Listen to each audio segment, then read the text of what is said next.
All right, so you've got that board meeting coming up on Kirloskar Oil Engines Ltd. Yeah. And you need to get up to speed on their performance in Q2 of fiscal year 25. Mm-hmm. Don't worry, that's what we're going to be looking at today in this deep dive. All right.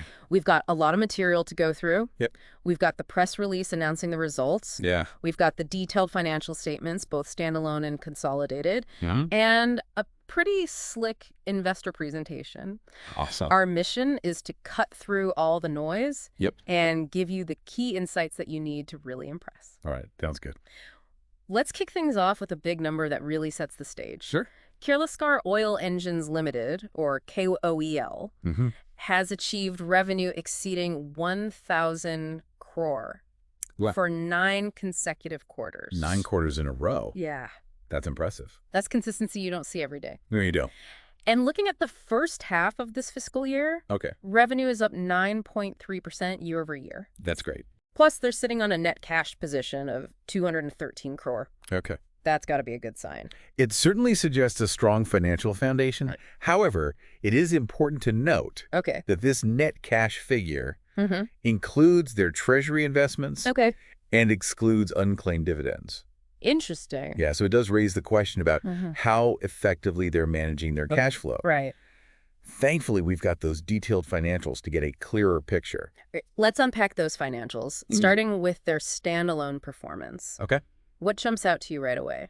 One thing that immediately catches my eye is Mhm. the revenue trend. Okay. It's down slightly quarter over quarter, Mm-hmm. but it's up a substantial 13% year over year. 13%. Yeah, that indicates a pretty healthy growth trajectory. Yeah, that's a pretty significant jump. Mm-hmm. Their EBITDA margin for the quarter also looks quite strong at 13.8%. Oh. That's a big improvement from the 9.3%. Right. That they're reporting in the same quarter last year. Yeah. What's driving that increase?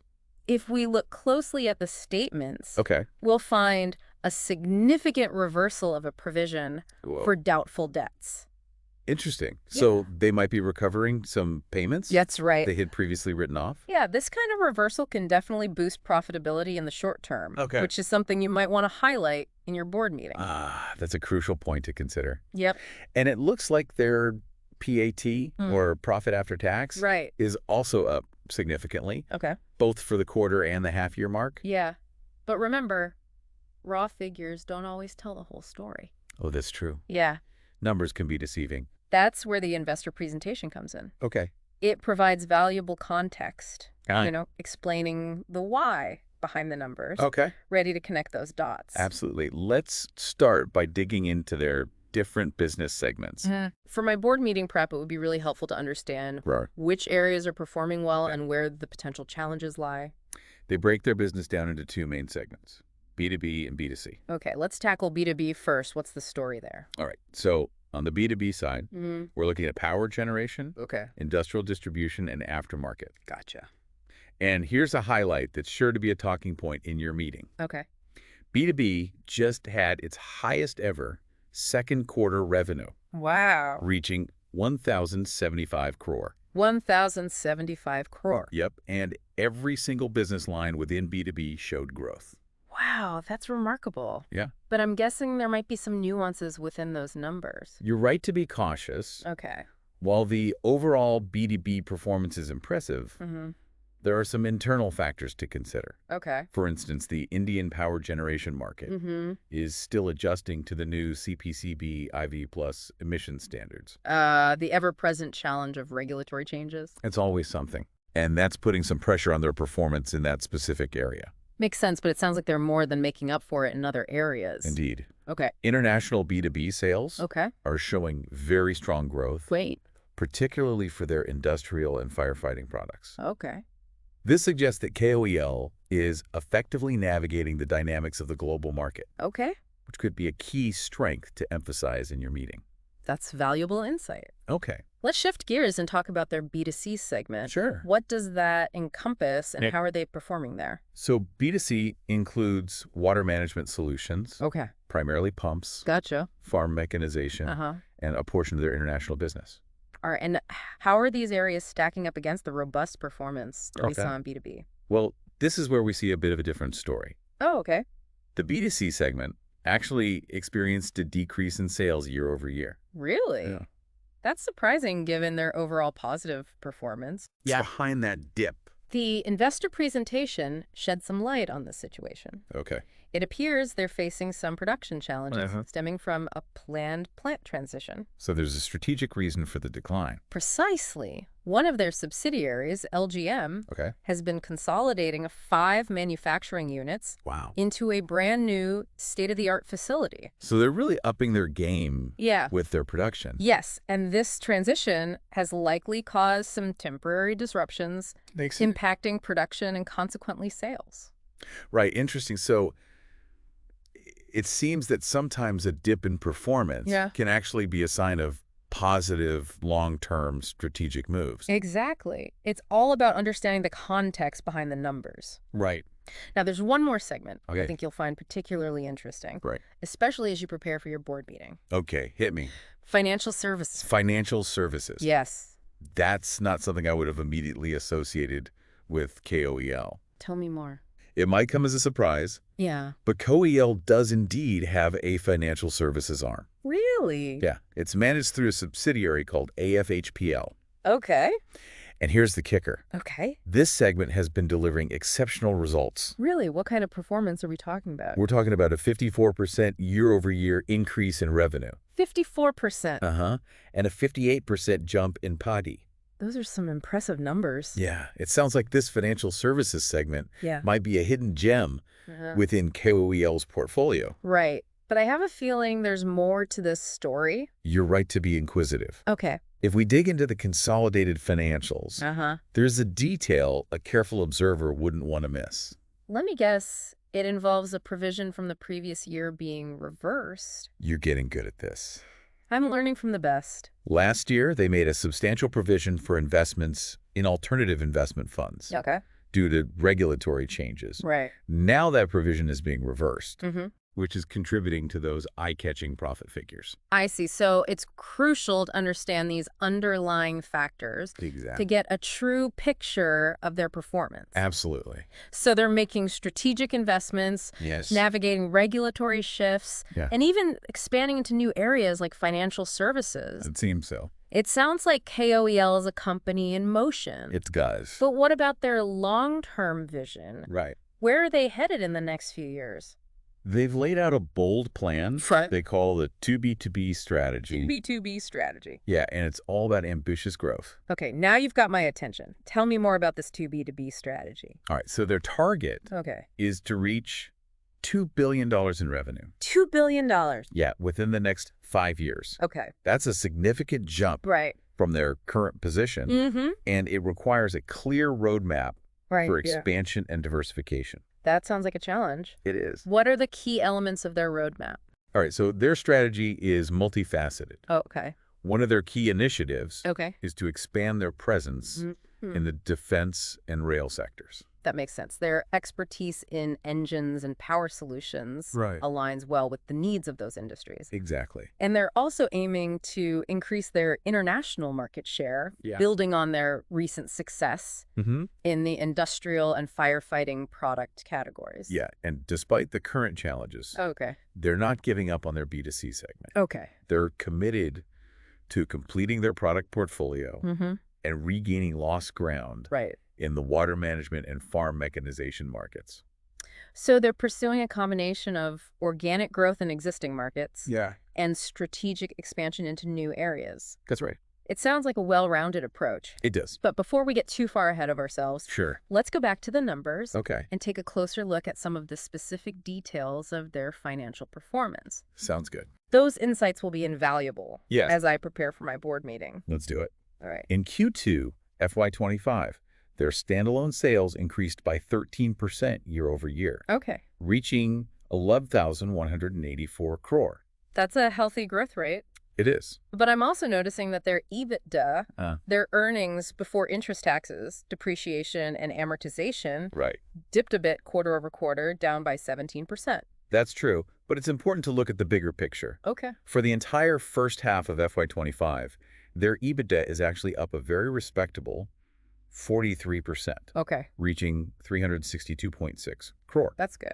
And their EBITDA margin for the half year sits at a healthy 14.3%. Okay. Which is a significant jump from the 10.9% they reported for the same period last year. Okay, so while there are some short-term fluctuations, their overall profitability is trending upwards. Yeah, that's reassuring. It certainly suggests they're managing their operations effectively.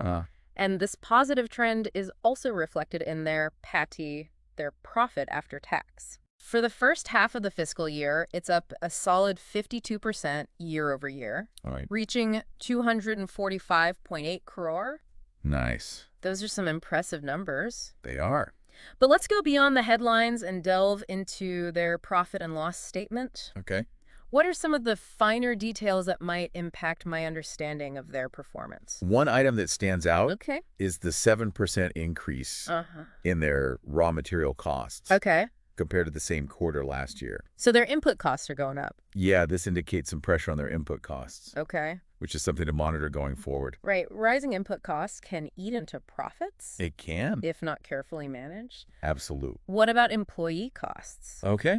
Those seem to have jumped up significantly by 24% year over year. That's an interesting observation. Yeah. What do you think's going on there? Well, the increase in employee costs could be due to a number of factors. Such as salary increases, hiring new talent, or investing in employee training and development. Makes sense. Yeah. Without further information, it's difficult to say for sure. Okay. But it's definitely something for investors to keep an eye on. Okay. Makes sense. Now let's talk about working capital and net cash position. Sure. Those are always crucial indicators of a company's financial stability. Absolutely. Looking at their standalone numbers, their net cash position is quite strong at 213 crore. Okay. This indicates they have a good cushion to weather any short-term challenges or pursue new investment opportunities. Okay, that's a nice position to be in. Yeah. But their receivables seem to have been fluctuating quite a bit over the past few quarters. Yeah, what are your thoughts on that? Yeah, it's a little concerning. Receivables represent the money owed to KOEL by its customers. Right. So it's important to understand the reasons behind these fluctuations. Right. It could be due to changes in their credit policies, the timing of payments from large customers, or even broader economic factors affecting their clients' ability to pay on time. I see. I'm also seeing a bit of a trend with their inventories, which have been gradually increasing over the past few quarters. What's driving that? An increase in inventories can sometimes be a red flag, signaling potential overstocking or slowing demand. Right. But in KOEL's case, it could also be related to their strategic investments, like the new plant we discussed earlier. They might be ramping up production in anticipation of future demand or new product launches. Gotcha. It's important to consider the context and look for further clues in their communications with investors. Great point. So we've got a pretty good grasp on KOEL's standalone performance. Yeah. But to get a truly comprehensive view, we need to delve into their consolidated financials. Right. These will give us insights into the performance of the entire group, including their subsidiaries. Exactly. And that's where we'll see the detailed breakdown of their B2B, B2C, and financial services segments. All right, let's jump into those consolidated highlights and see what we can uncover. Okay. What jumps out to you right away? Well, their sales growth on a consolidated basis is a little more modest compared to their standalone performance. But still healthy at 10% year over year. 10%? Yes. For the first half of FY25, they're now generating a consolidated revenue of 3,109.4 crore. Not too shabby. No. And their consolidated PAE is also up significantly by 38% year over year. But you mentioned earlier that we need to be cautious about those exceptional items and the reversal of provisions. Exactly. You're absolutely right. Got to keep those in mind. If we exclude those one-off factors, their PAT margin for the current quarter and half year is actually 8.3% and 9%. Respectively. Quite healthy. But it paints a more accurate picture of their underlying profitability. Right. I always appreciate transparency when it comes to financial reporting. Me too. It's important to get to the true heart of the numbers. Absolutely. So let's break down their consolidated profit and loss statement. Anything catching your eye? A couple things. First, their raw material costs are up 3% year over year. Similar to the trend we saw in their standalone numbers. Right. So those input costs are affecting the entire group. Seems so. Not just the parent company. That's right. Okay, so cost pressures are something they'll need to keep a close eye on. Mm-hmm. What else are you seeing? Employee costs are also up significantly on a consolidated basis by a substantial 35% year over year. 35% is a lot. It is, and this could be due to factors we discussed earlier, Right. like expansion in certain business units or investments in talent. Okay. It's worth noting that this increase is even more pronounced than what we saw in their standalone numbers. That definitely warrants further investigation. Yeah. It would be helpful to know how employee costs are distributed across their different segments and whether this increase is sustainable in the long run. I agree. Now, before we move on, Okay. let's not forget to delve into the segment results. Okay. This is where we can really see how each part of their business is contributing to the overall performance. Right. We talked about their B2B, B2C, and financial services segments earlier, but now we can see the detailed numbers. Exactly. And there's some interesting trends emerging. Okay. I'm ready for a segment. Deep dive. Let's start with their B2B performance. All right. So their B2B segment is clearly a star performer. Okay. Their revenue from this segment is up an impressive 17% year over year for the second quarter. Wow. Reaching 1,075.3 crore.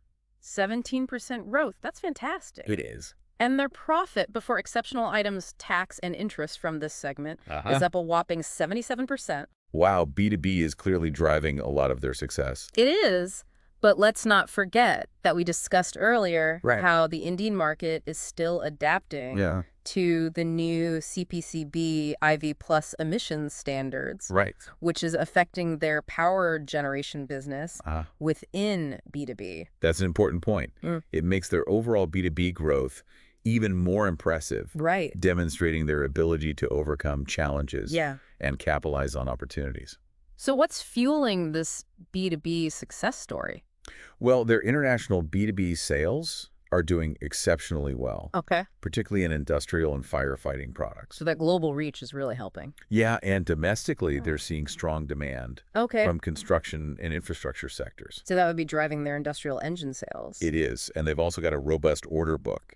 Oh, wow. Indicating continued momentum in this segment. It sounds like they've got a lot of positive momentum they do. In their B2B operations. But what about their B2C segment? We know they've faced some challenges there. Unfortunately, yes. Their revenue from B2C actually declined by 12% year over year. 12% decline. Yeah, for the second quarter down to 230 crore.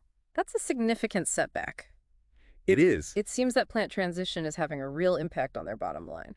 It definitely is. Consolidating 5 manufacturing units into a new facility is a complex undertaking. Sure. And it's clearly caused some disruptions in production, which is affecting both their sales and profitability in the B2C segment. The key question is, will they be able to overcome these challenges and get B2C back on track? That's the million-dollar question. Right. It'll be interesting to see how they manage this transition and whether they can ramp up production quickly enough to meet demand. All right, let's shift our focus to their financial services segment. Okay. This one is a bit of a wild card, isn't it? It is, but it's turning out to be a very intriguing part of their business. Yeah. Their revenue from financial services has grown an incredible 54% year over year. Wow, 54%. Reaching 195.1 crore in the second quarter. That's remarkable growth. What's fueling this surge in their financial services business? A key factor is their growing loan book,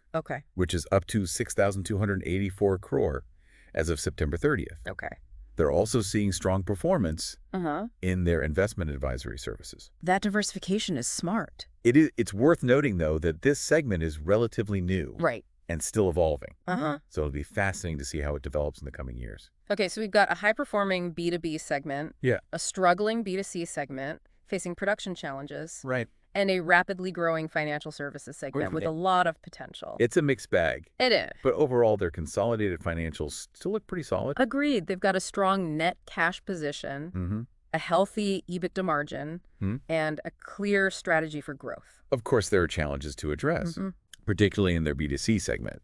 And we need to keep an eye on those input costs and rising employee expenses. For sure. But overall, this seemed to be on the right track. Yeah, I agree. So if I were an investor looking at KOAL, What are the key takeaways I should keep in mind? I think the most important takeaway is that KOEL is a company in transition. Okay. They're making strategic investments for the long term, like the new plant for their B2C segment, and they're expanding into new areas, like financial services. Okay.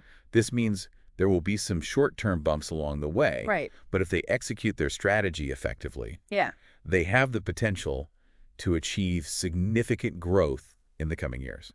It sounds like a compelling story for investors who are looking for a company with a long-term vision and a willingness to adapt to changing market conditions. Absolutely. But before we wrap up this part of our deep dive, I want to circle back to something you mentioned earlier, the potential impact of decarbonization on their traditional engine business.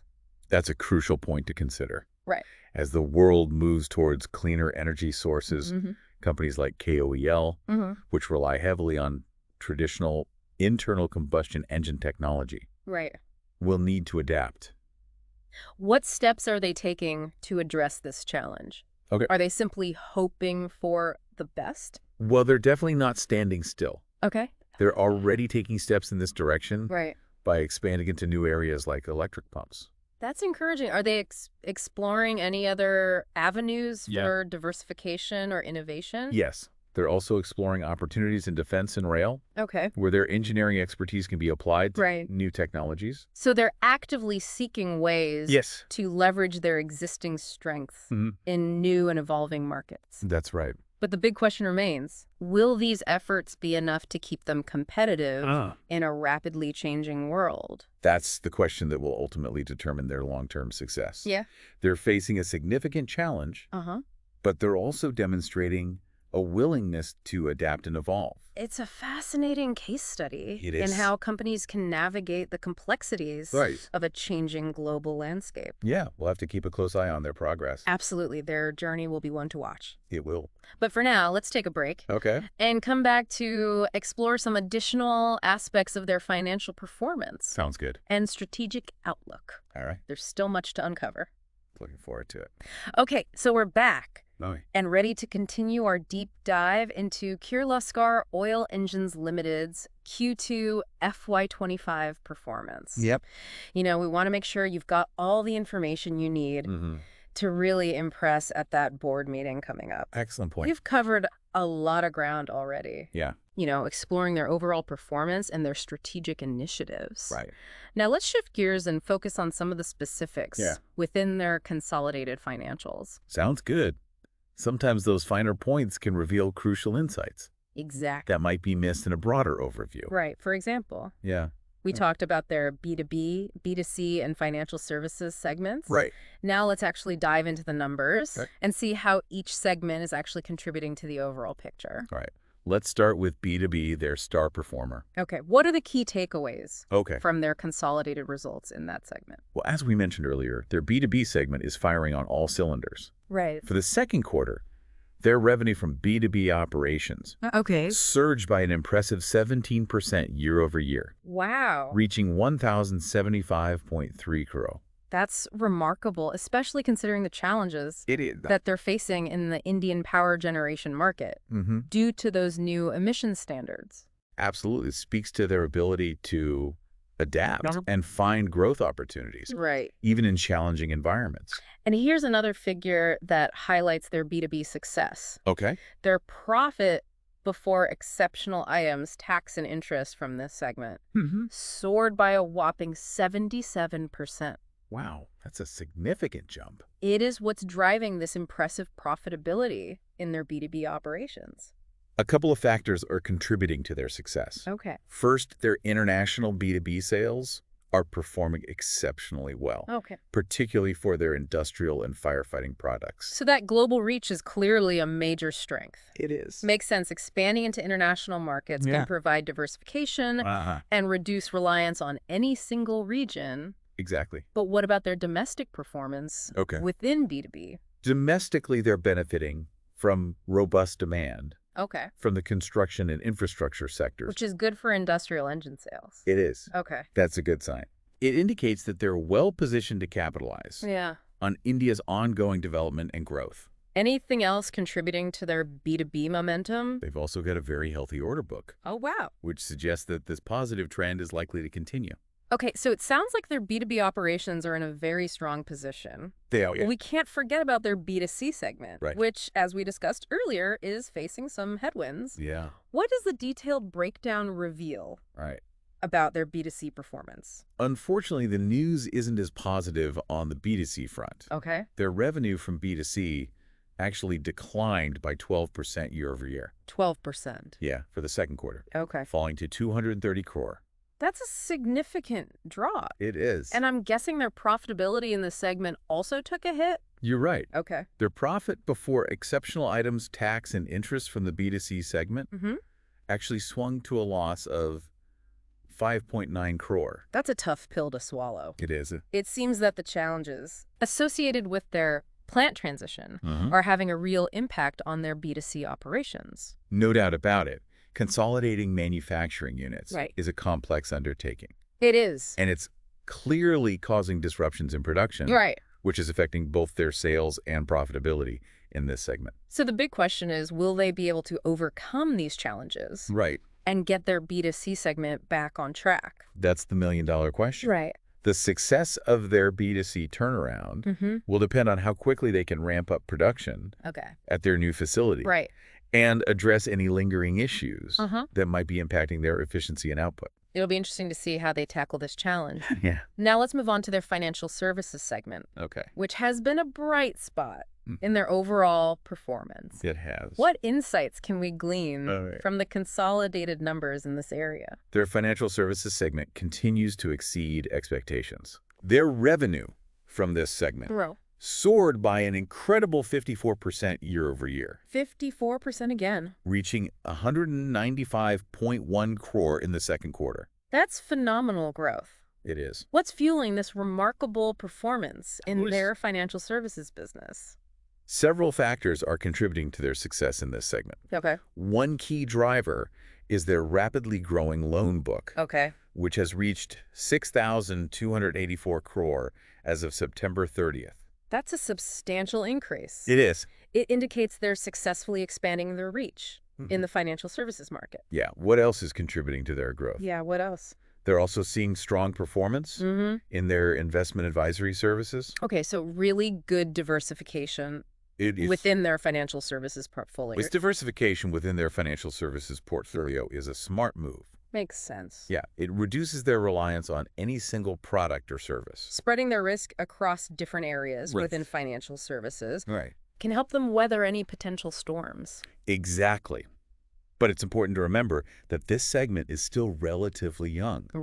It'll be fascinating to see how their financial services business evolves in the coming years. And if they can keep up this pace. Exactly, and whether they can maintain this impressive growth trajectory. Okay, so let's recap what we've learned so far. Their B2B segment is performing exceptionally well. It is. Driven by strong international sales and robust domestic demand. Their B2C segment is struggling due to production challenges stemming from their plant transition. And their financial services segment is experiencing remarkable growth. Fueled by an expanding loan book. And strong performance in investment advisory services. That's a great summary. Yeah. It highlights the diversity of their operation. Yes. And the challenges and opportunities they're facing in each segment. Looking ahead, what are some of the key factors that could impact their future performance? There are several factors to consider. Okay. First, we need to keep an eye on those rising input costs. Right. If they're unable to manage these costs effectively, it could put pressure on their profit margins. Rising costs are a challenge for a lot of businesses these days. They are? What else should we be watching? Yeah, what else should we be watching? Their employee costs are also on the rise. Right. Which could be a sign of investments in talent and expansion. Right. But it's something to monitor closely to ensure that these costs are sustainable in the long run. Are there any external factors that could impact their performance? Sure. Such as changes in government policies or economic condition? Absolutely. Their business is sensitive to changes in government regulations. Okay. Particularly in the power generation sector. Makes sense. They'll need to stay agile. Right. And adapt quickly to any new policies or standards. They can't afford to be complacent when it comes to regulatory changes.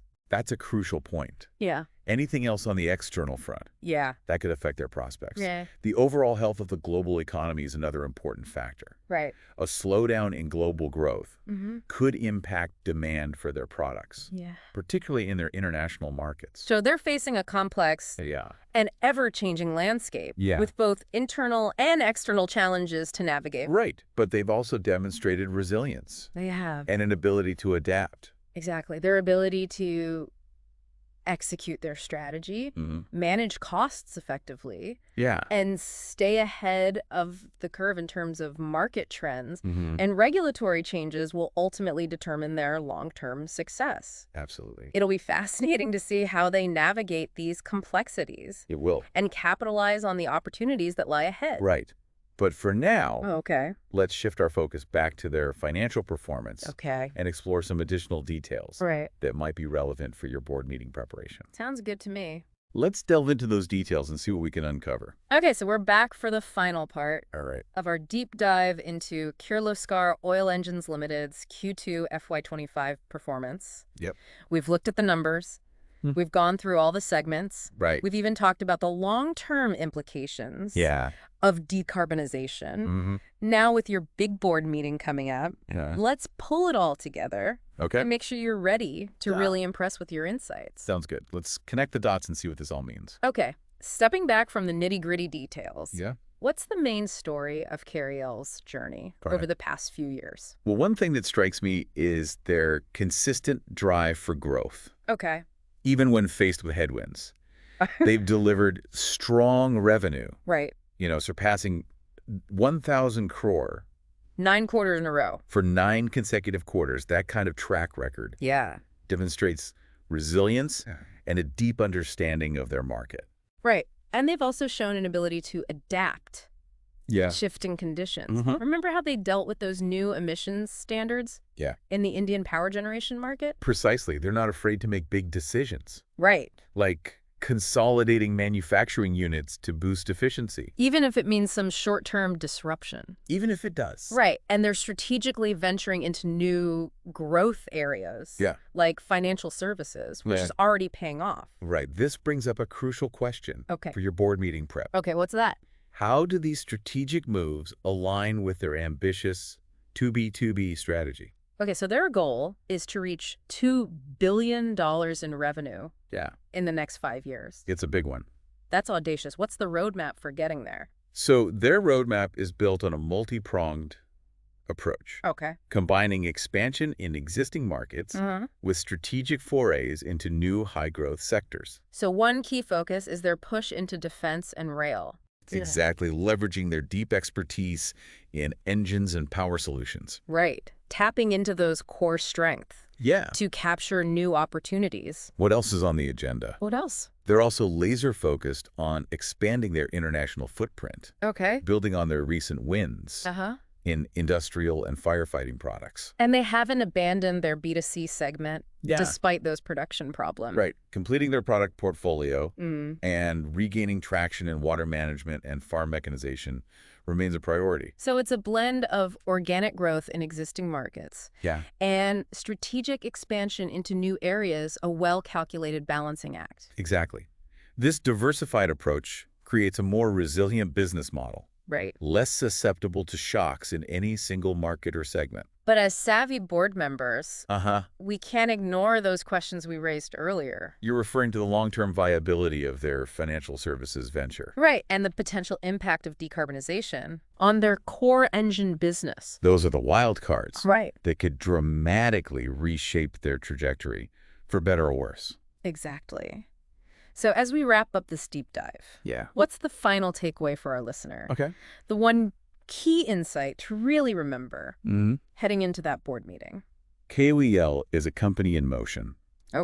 They're financially solid, strategically astute, and brimming with ambition. That's a good way to put it. They've got their share of challenges, but their track record shows a willingness to adapt, innovate, and push boundaries. They're not just reacting to the changing world, they're actively shaping it. That's a powerful message to convey. It is, and for a discerning investor, that's a compelling narrative. Indeed, their story is a testament to the dynamism of the Indian economy and the global marketplace. They're a microcosm of forces shaping our world. Right. And their journey will be fascinating to follow. Well, there you have it. You're armed with a ton of information about KOEL, ready to confidently navigate that board meeting. I think so. And impress everyone with your insights. Remember, knowledge is power. It is. And understanding the intricacies of companies like KOEL is key to making smart decisions in today's complex business world. Until next time, keep exploring, keep questioning, and keep diving deep into the world of business and finance.